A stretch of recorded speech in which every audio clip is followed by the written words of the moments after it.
예, 화요일 묵상의 시간입니다. 예수님께서 율법을 완성하셨다는 의미는 이런 제목으로 또 오늘 묵상 시작하겠습니다.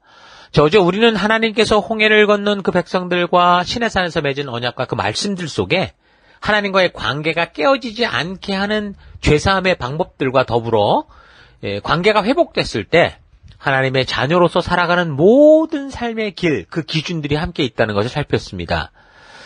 왜 이렇게 연대기적으로 성경의 역사를 살피기 전에 우리가 지금 이 율법에 대한 부분들을 다루는가 하면 신약에서 예수님께서 이 땅에 오셨을 때 바로 이 율법의 문제로 유대인들의 공격을 받았고 또 예수님께서 이 율법을 주신 그 하나님의 진정한 뜻을 전하는 그런 일을 하셨고 또한 나중에 이 사도 바울의 경우도 이 율법의 함정에 빠진 유대인들과 이 율법을 주신 의도를 가지고 구원의 방법을 전했기 때문입니다. 그러니까 말씀을 살피기 전에 이 율법으로 착되는 모든 문제에 이 연루된 것들을 알기 위해서 율법을 바르게 그 의도를 알아야 되는 거죠. 또한 교회 역사적으로 보면 중세 1000년 동안 이 로마 카톨릭이 그 헛된 짓을 함으로 말미암아 그 종교 개혁이 일어날 때 또 똑같이 그때도 믿음으로냐 행위로냐 하는 이 율법의 문제가 아주 크게 핵심이 됐었고 지금까지 이 문제의 연장선에서 지금도 교회들 속에 이 신학적 싸움들이 계속 있기 때문에 우리는 이 율법의 이 의미가 도대체 뭐냐는 걸 바르게 살필 필요가 있습니다. 그래서 우리는 이 율법을 주신 그 역사로 되돌아가서 하나님께서 어떤 상황 속에서 이 율법을 주셨는가 하는 그 실상을 좀 살펴서 오늘날 여러 가지 자신들의 견해를 가지고 주장하는 그런 그 어떤 주장에 휘둘리지 않고 창조주 하나님께서 온전한 진리의 성령 하나님을 통해 주시는 굳건한 말씀대로의 믿음 위에 그러니까 우리가 하나님의 뜻을 온전히 알고 그 의도를 알고자 하여서 그래서 그동안 계속해서 이집트 탈출로부터 시작되는 그 역사적인 과정들을 우리가 살펴온 겁니다. 6월절날 이집트를 탈출해서 홍해를 건너는 이 놀라운 사건이 그게 바로 이제 우리 예수님의 십자가의 그 구원의 의미, 보혈의 의미 그걸 상징하는 것을 우리가 좀 잘 알고 있는데요. 그래서 우리는 구원 그 이후의 성도들의 삶의 길이 어떤 것인지 역시 이 출애굽의 여정을 잘 살펴보면 또한 가나안에서 살아갔던 그 삶의 그들의 역사를 살펴보면 그걸 비교해 보면 정확하게 하나님께서 이 시내산에서 말씀을 주신 그 의미를 우리가 파악할 수 있습니다. 결국 이 성문화된 시내산 언약을 기준으로 역사의 흐름이 좌지우지되고 있고 성경을 우리가 전체적으로 살펴나가야 되는데 그 전에 그래서 도대체 이 역사의 길을 이렇게 흘러가는 어떤 그 핵심이 되는 이 율법의 그 정확한 의미, 배경, 의도 이런 것들을 온전히 알아두어야 우리가 성경을 살필 때 디테일하게 살필 때 더 바르게 알 수 있기 때문에 이렇게 율법을 먼저 우리가 다루고 있는 겁니다. 자, 어쨌든 그래서 그 율법의 내용을 이제 잘 분별해 볼 때 이 율법 안에는 뭐가 있다고 그랬습니까? 도덕법이라고 말하는 십계명을 시작으로 하나님의 백성답게 구체적으로 살아가게 하는 민법, 시민법, 삶의 가치들, 그리고 하나님과의 관계를 가로막는 죄를 해결하는 제사법, 이런 게 이제 율법 속에 있다고 했죠. 자, 그렇다면 우리는 이 율법들이 어떤 의미가 있는지 각각 어떤 의미인지 생각해 봐야 되는데 첫째, 제사법, 그러니까 그리스도가 흘려야 될 피 흘림을 동물의 모형으로 지키게 했던 그 제사법, 이거는 어떤 거예요? 이제 실상인 그 메시아 그리스도가 오심으로 완성이 됐잖아요. 그 이야기는 이제 더 이상 이 제사법은 반복할 필요가 없는 거다라는 걸 우리가 알 수 있습니다. 죄의 대가는 다른 대체물 없이 뭐라고 그랬어요? 죄 지은 사람의 생명이 죽는 거라고 그랬죠. 그렇기 때문에 하나님께서 인간의 생명이 아닌 동물의 생명을 대신해서 용납을 해주셨었는데 그건 실제가 아니라 모형이라고 그랬습니다. 그래서 이제 진정한 죄의 대가에 합당한 그 어떤 대속의 제물, 바로 예수님이 이 땅에 오시고 피 흘려 죽으심으로 말미암아 이제 죄로 말미암아 하나님과 단절된 그 관계가 온전하게 회복. 그러니까 죽음의 땅에서 생명 땅으로 나아가는 오직 길이요 진리요 생명인 그 길을 만들어 주심으로 해서 영원한 죽음의 나라에서 영원한 생명의 나라로 갈 수 있는 길을 열어 주신 거죠. 그래서 예수님의 십자가 죽음과 그 부활 이후에 이 제사법은 이제 영원히 반복할 필요가 없게 된 겁니다. 타락한 인간의 죄가 예수 그리스도의 보혈로 말미암아 완전히 씻김을 받았기 때문이죠. 그래서 이 제사와 관련된 율법은 반복할 필요는 없고 그러나 그 이 제사 제도를 통해서 하나님이 원하셨던 그 의도, 그 의미를 바르게 파악해서 우리가 지금도 살아가면서 삶에서 죄를 짓고 또 넘어지기도 하는데 가능하면 이 죄를 멀리하고 죄 지었을 때는 이 회개의 원리를 따라서 바로 하나님께로 다시 되돌아올 수 있는 돌이켜서 부르심의 자리로 나아가는 그 길로 이제 우리가 살아가면 되는 것. 그러니까 제사법, 의식법이란 이 성막 중심으로 행해졌던 그 성전 제도, 제사장 제도, 뭐 5대 제사, 그래서 뭐 번제, 소제, 속제제, 속건제, 화목제 이런 것들. 또 7대 절기, 그래서 유월절, 뭐 무교절, 칠칠절, 뭐 나팔절, 대속제일, 뭐 초막절, 안식일 이런 것으로서 동물 제사와 관련된 모든 종교 의식을 말하는 거거든요. 그래서 이런 것들은 다 하나님의 때에 이 구세주로 오실 예수님의 구속 사역의 모형으로서 그렇게 행할 수 있도록 하게 한 겁니다. 그런데 이제 그 실체, 그러니까 구세주 예수께서 오셨으니까 그동안 동물의 피를 통해 모형으로 하던 그런 모든 것들이 어떻게 된 거예요? 이제 완전하게 완성이 된 거예요. 그래서 그 일들을 더 이상 반복할 필요가 없게 된 겁니다. 이 이야기에 대해서 아주 자세하게 히브리서 10장에서 얘기를 하는데 제가 히브리서 10장을 읽어드리겠습니다. 현대 성경으로 1절부터 14절까지 읽어드리겠습니다. 율법은 장차 그리스도께서 우리에게 주실 그 좋은 것들을 어렴풋이 보여주는 그림자에 지나지 않을 뿐 실체는 아닙니다. 그래서 옛 제도에 따라 희생제물을 해마다 반복해서 드렸지만 사람들은 결코 구원을 받지 못했습니다.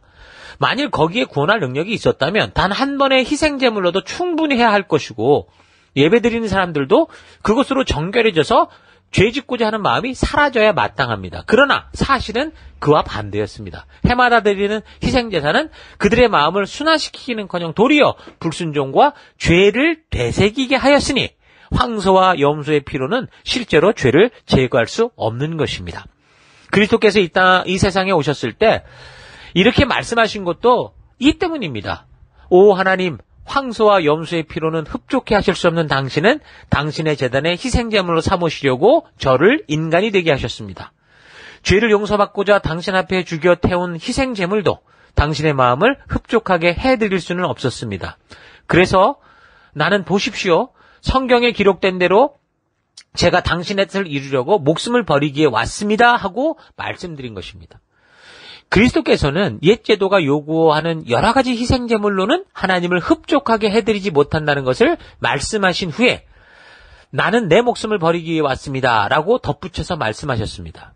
그리스도께서는 훨씬 더 나은 제도를 세우시려고 첫 번째 제도를 폐지하셨습니다. 그러니까 제사법에 대한 것은 더 이상 반복하지 않도록 했다 그 말인 거죠. 10절. 그리고 이 새로운 계획 아래 우리를 위해 단 한 번 죽으신 그리스도의 죽음으로 우리는 죄를 용서받아 거룩한 사람이 되었습니다.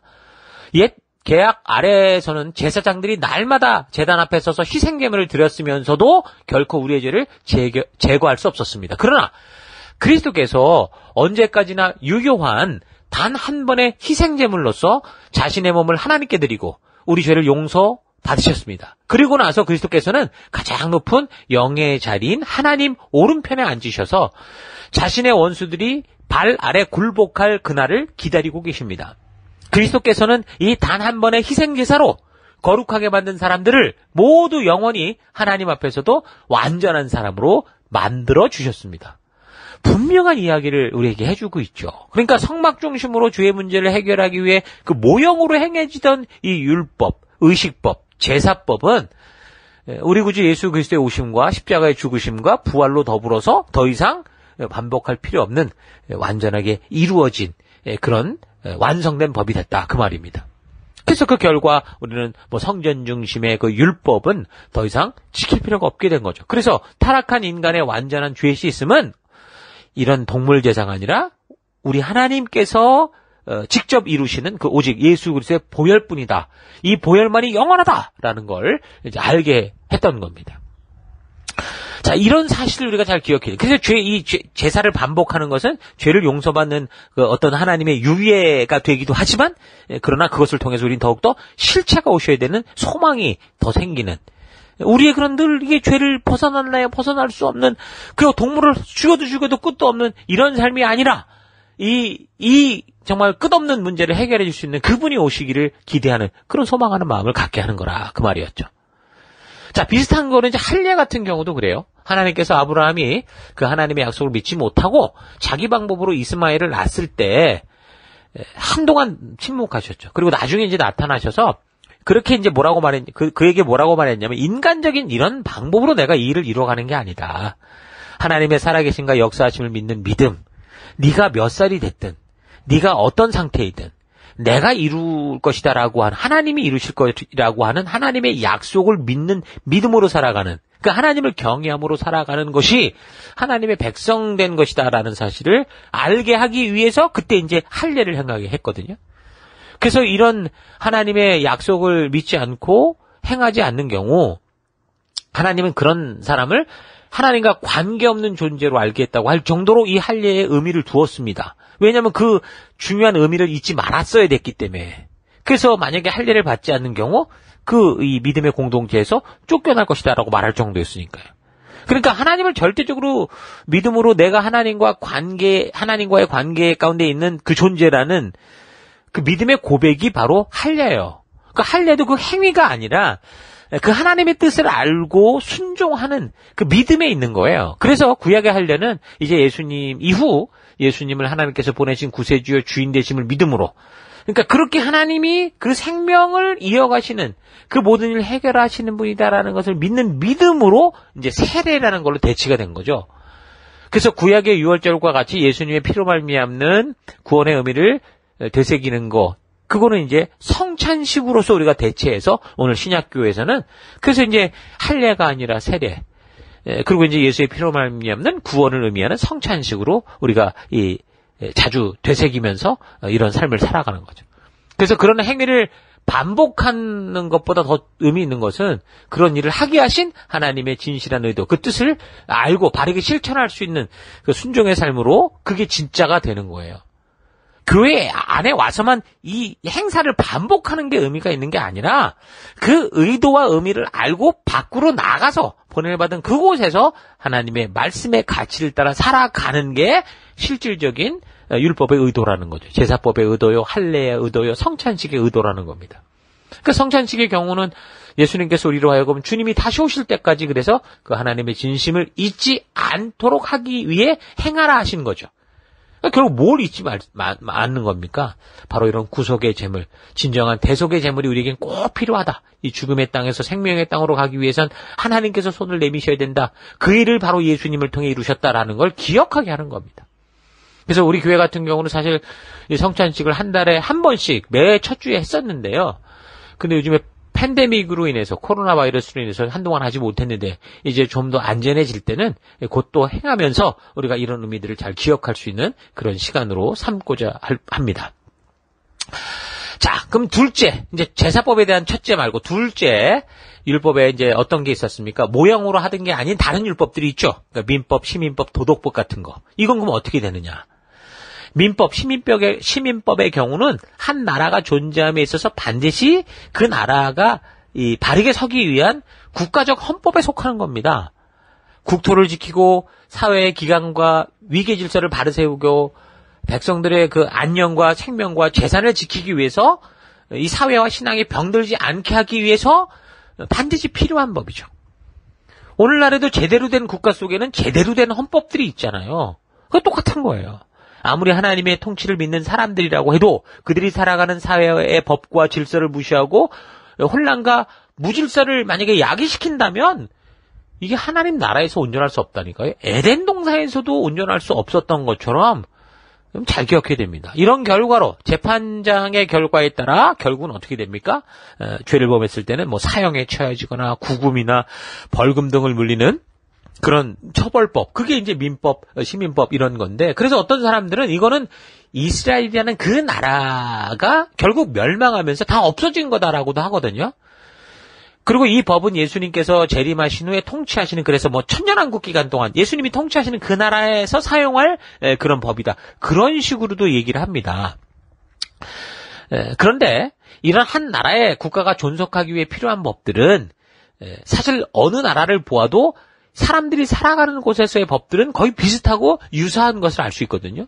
그 조금씩 다른 면이 있기는 해도 하나님이 창조하신 인간이 살아가는 곳이면 거의 똑같은 삶들을 살아가기 때문에 그래서 이 신의 산을 통해 주신 이 하나님 주신 이 민법에 해당하는 것들은 여전히 사람이 살아가는 그 어느 나라 어느 곳에서도 필요한 인간에게 필요한 기준이 된다고 할 수 있는 거예요. 그래서 이 신의 산에서 주신 법은 사람이 만들어낸 게 아니라 창조주 하나님께서 주신 것이다라는 걸 우리가 믿는 이상에 이 법들, 이 삶의 기준들은 어느 세대, 어느 시대, 어느 나라, 어느 민족, 어느 그 족속을 막론하고 당연하게 적용시키고 당연하게 기준으로 삼아가야 될 유일한 가치다라는 걸 우리가 알아야 되는 거죠. 이 성적인 범죄의 예를 들어보면 이것은 온 역사를 막론하고 인간의 본성이 하나님의 영으로 다스려지지 않는 곳에서 항상 자신의 생각과 욕심과 욕족을 따라 살기 위해 벌어지고 있는 이게 끊이지 않는 고질병과 같은 죄들이거든요. 그래서 레위기 18장에 나오는 내용을 보면 정말 이런 성적인 관계들 하나라고 싶을 만큼의 이상한 성적인 범죄들에 대해서 언급을 하면서 그걸 금하는 내용이 나옵니다. 그 얘기는 뭡니까? 과거로부터도 그 끔찍한 이상한 그런 성적인 범죄들이 계속되어 왔기 때문에 하나님께서 그것을 분명하게 끄집어내서 금하라하시는 거죠. 동성연애가 그렇고 이런 게 다 그렇게 명하라. 이거를 아주 단호하게 하기 위해서 하나님의 분명한 뜻을 알게 하기 위해서 그런 경우는 사형에 처하라고 할 정도죠. 그러니까 우리를 창조하신 하나님만이 하실 수 있는 내가 이 땅을 만들었으니까 이 땅에 사람을 만들었으니까 이 사람들이 축복받고 살아가려면 이건 안 돼. 이건 절대 해서는 안 돼. 이렇게 해야 돼라는 창조주가 주신 너무도 중요한 거룩한 삶의 기준이요 가치가 되는 거예요. 그래서 이렇게 신해산 율법 속에 나오는 민법에 해당되는 것들을 우리가 옛날 법이야 이런 식으로 폐한 것으로 생각한다면 오늘날 벌어지고 있는 사실 과거로부터 계속되고 있는 동성에 대한 죄악이나 소와 성애 동물 성애 동물 이상한 성 이런 거에 대해서 옳고 그름을 분별하지 못하는 거예요. 이게 다 사람이 원하는 건데 어떠냐 이런 식으로 인간의 취향이고 인간의 본능이고 이런 식으로 완전히 이 짐승처럼 생각하게 되는 거죠. 인간의 탈을 쓴 짐승이 되는 겁니다. 무엇보다 이 민법들은 그래서 하나님 주신 이런 구체적인 법들은 구원받아서 새롭게 태어난 하나님의 사람들이 하나님 나라의 백성으로서 반드시 우리가 어느 땅에서 살아가든 하나님의 가치를 따라 살아가야 되는 삶의 유일한 길로 이 땅을 이 가치로 이렇게 바꾸도록 주신 것이기 때문에 반드시 이 하나님 주신 의도와 그리고 그 내용들을 우리가 바르게 알고 지켜가야 되는 겁니다. 하나님과 인간, 그리고 인간들 서로의 관계 속에서 지켜가야 할 것을 창조주로서 정해주신 이 모형이 아니라 실제적인 삶의 윤리이기 때문에 단지 교회를 다니는 성도만이 아니라 사실 피조된 모든 세계 속을 살아가는 모든 인류를 향한 창조주가 주신 삶의 유일한 기준이요 가치다. 그게 바로 율법이다라는 거, 율법 속에 나오는 이런 민법들이다라는 걸 기억을 해야 됩니다. 그리고 십계명으로 대표되는 이제 도덕법 같은 경우 무엇보다 하나님과의 온전한 관계와 인간들의 삶에 복되게 하는 바른 관계에 관한 것이기 때문에 이 또한 신해산 율법 이전부터도 반드시 바르고 온전하게 지켜야 할 하나님의 백성이라면 살아갈 하나님이 알려주신 율법이요 법도였죠. 그러니까 창조주의시기에 주실 수 있는 모든 인류들이 지키고 살아가야 될 창조로부터 하나님이 끊임없이 그 백성들에게 말씀해 주신 하나님이 직접 주신 법도입니다. 그래서 가장 먼저 하나님과의 회복된 관계가 없이는 이게 어떤 영적인 삶도 불가능하기 때문에 하나님께서는 이미 인류의 시작으로부터 하나님을 믿는 그 믿음의 관계를 항상 중요하게 알고 그렇게 행해 오신 거죠. 아브라함의 경우도 하나님의 살아계심을 믿는 관계가 형성되므로 하나님께서 그를 통해 하나님의 뜻을 이루어 가시는 일을 그렇게 이루어 오실 수 있었던 거예요. 그가 홍수 심판 이후에 정말 하나의 어떤 계기를 만들었던 그 인물이 바로 아브라함의 믿음이라는 거죠.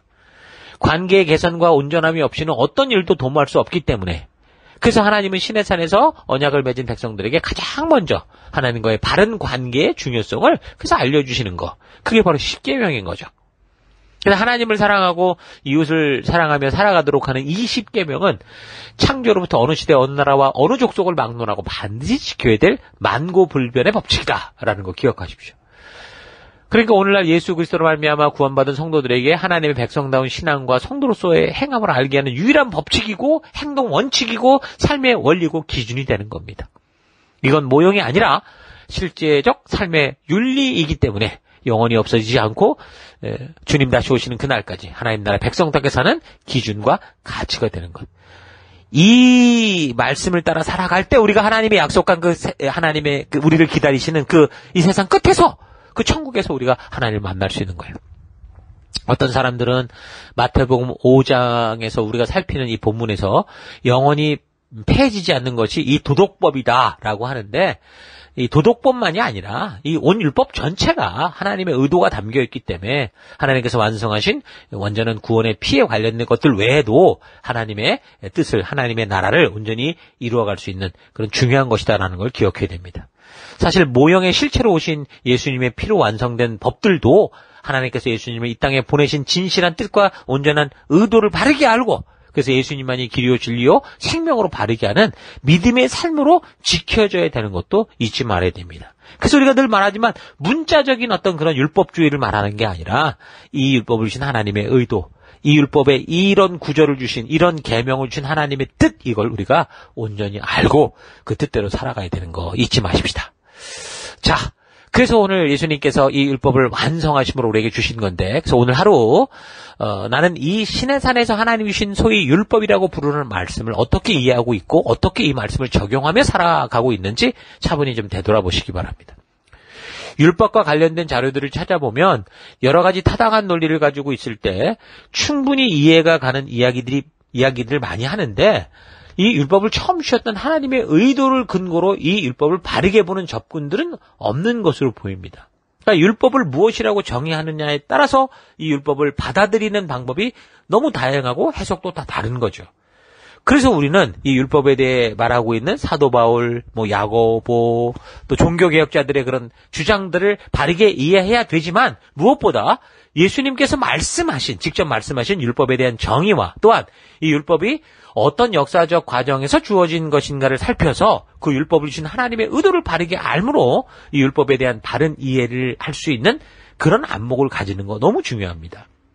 그래서 역사적인 이런 사실을 근거로 율법을 주신 하나님의 의도를 제대로 모르는 사람들은 마치 율법이 아니라 은혜라고 하는 이 사도 바울과 율법은 폐하여지지 않고 영원하시다고 하는 예수님이 무슨 다투는 것처럼 보이고 또 믿음으로 구원을 얻는 것을 전하는 사도 바울과 행함이라는 열매의 중요성을 말하고 있는 야고보가 서로 싸우는 것처럼 그렇게 보일 수도 있습니다. 성경을 살필 때 그래서 먼저 역사적인 배경을 잘 알면 이런 문제에 대해서 우리가 바르게 해결할 수 있는, 분별할 수 있는 안목을 가질 수 있습니다. 그 말씀을 주신 하나님의 의도를 알아야 모든 게 제대로 보이는 거죠. 그래서 율법도 마찬가지로 율법이 포함하고 있는 도덕법과 민법과 의식법, 제사법들의 이 목적과 의도를 제대로 알아야 예수님의 말씀과 또 사도 바울의 증거와 야고보서의 말씀들을 바르게 이해할 수 있고 다른 말이 아니라 같은 말을 하고 있다는 걸 알게 되고 또한 종교개혁자들의 수고와 노력도 바르게 알게 될 것이고 그리고 그 목숨을 건 종교개혁의 과정에서 그릇된 것을 타파하기 위해 과했던 건 뭐였나? 종교개혁은 좋았으나 어떤 것에서 선을 넘어가 버렸냐? 이런 것들도 우리가 바르게 분별할 수 있는 그런 눈을 가질 수 있게 될 겁니다. 자, 이런 사실 잊지 마시고 하나님께서 이집트 죽음의 땅에서 홍해를 건너 시내산으로 인도하여 그 백성들에게 주셨던 이 성경의 역사에 이 성경 역사의 방향을 결정하는 율법, 시내산 언약의 의도와 내용들을 바르게 알아서 우리 삶의 현장에서 하나님께서 주신 이 말씀의 기준과 가치를 따라 그렇게 승리하며 살아가는 여러분 되기를 축원합니다. 자, 오늘 하루도 힘내십시오. 잠시 기도하겠습니다. 하나님께서 우리를 복된 존재가 되게 하시려고 하나님의 자녀된 백성들이 살아가는 길들을 시내산 언약, 이 율법을 통해 세밀하게 주셨는데 그런 하나님의 의도를 알려하기보다 단지 이 율법의 말씀들을 종교의 방법으로 또는 구원의 방법으로만 취급하며 논쟁과 다툼 속에 살아온 것을 회개합니다. 이 율법이 그냥 신의 산에서 새롭게 생겨난 것이기 이전에 이미 창조의 때부터 하나님께서 피조물 된 백성들에게 기대하시고 알게 하신 하나님의 뜻인 것 잊지 않고 우리가 하나님의 피조된 백성으로 살아갈 방법과 길과 가치와 기준을 이 말씀 속에서 잘 분별할 수 있도록 인도하여 주옵소서. 무엇보다 성경과 역사를 통해 하나님의 진실한 의도를 알아서 성경을 통해 우리에게 알게 하신 하나님의 진정한 마음을 만나게 하시고 그 진실한 마음을 알기에 우리 하나님을 사랑하고 동행하는 길을 즐거워하는 삶 살아가는 우리가 되길 원합니다. 예수님께서 율법을 완성하셨다는 의미는 바로 이렇게 우리가 하나님과의 온전한 관계 가운데서 주의 창조의 백성으로 살게 하셨다는 귀한 뜻이 있는 것 잊지 않고 우리 예수님께서 완성하신 이 귀한 하나님의 말씀과 그 가치를 따라 오늘 내 삶의 현장에서 그 뜻대로 살아가는 주의 백성 되기를 간절히 바라옵고 예수님 이름으로 기도했습니다. 아멘.